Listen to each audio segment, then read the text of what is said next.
একটু বলতেন যে আজকে যে আপনারা এখানে মাজারে আসলেন, নামাজ পড়লেন এবং তিনি অ্যাপ সম্পর্কে আপনার মন্তব্য জানতে চাই। ধন্যবাদ। হযরত শাহপুরান রাদিয়াল্লাহ এর মাজার সংলগ্ন মসজিদে আজকে জুম্মার নামাজের সময়, নামাজের আগে আমরা জিনিয়া এর সচেতনতামূলক প্রচার করেছি এবং একই সাথে মোগলা বাজারে গতকাল যে উদ্বোধন হয়েছিল সেটা সম্পর্কে আমরা কিছু কথা বলেছি। অলরেডি আমাদের দুইটা ইনসিডেন্ট আমরা বর্ণনা করেছি, কিভাবে কত দ্রুত সময়ে জনগণ এই পুলিশের সাহায্য পেতে পারে এই অ্যাপের মাধ্যমে। গতকাল আমরা দেখলাম যে অ্যাপের উদ্বোধন হয়েছে এবং আজ পর্যন্ত মানে কতটুকু সাড়া পাচ্ছেন বা এর ফল কতটুকু আসলে বুক করতে পারবে? আচ্ছা, আমরা গতকাল থেকে আজকে দুপুর 12টা পর্যন্ত আমি যেটা দেখেছি, আমাদের এখানে 8টা SOS কল এসেছে। 8টা SOS কলের মধ্যে আবার 3-4টা তারা ক্যান্সেলও করেছে, আর বাকি কলগুলো আমরা নিষ্পত্তি করেছি এবং এটা সুন্দর মতো সমাধান হয়েছে। একটা ছিল যে একজন ব্যক্তি বেশ কিছু নগদ টাকা নিয়ে যাওয়ার সময় একটু ভয় পাচ্ছিলেন, পিছনে তাকে কেউ ফলো করছিল, তো উনি SOS বাটনে চাপ দেওয়ার পরপরই আমাদের পুলিশ ঘটনাস্থলে পৌঁছে এবং পরবর্তীতে তাকে নিরাপদে পার করতে সম্মত হয়।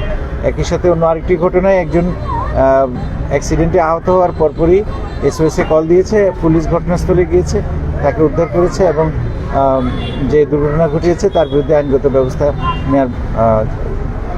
ব্যবস্থা নেওয়ার এটা মানে প্রক্রিয়াধীন আছে।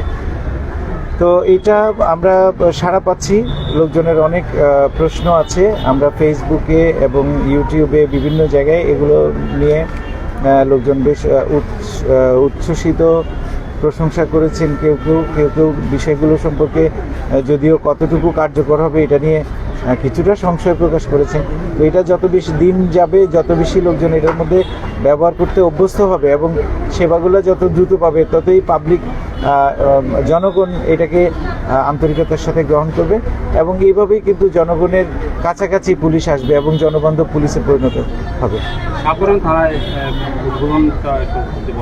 আমরা প্রাথমিকভাবে 16 নভেম্বর শাহপরান এবং দক্ষিণ সুরমা থানার জন্য এই সময়টা নির্ধারণ করেছি। সময়টা হয়তো আমাদের প্রিপারেশনের কারণে 2-1 দিন আগে পরেও হতে পারে। প্রাইমারি টার্গেট হচ্ছে আগামী নভেম্বর মাসের 16 তারিখে আমরা এই দুইটা থানায় একসাথে, দক্ষিণ সুরমা এবং শাহপরান থানা, এই দুইটা থানায় একযোগে আমাদের এই জিনিয়ার কার্যক্রম শুরু করব। এই জিনিয়া অ্যাপের মাধ্যমে আসলে সিলেট নগরবাসী আসলে কেমন সুফল ভোগ করতে পারে বলে মনে করেন? আমি আশাবাদী।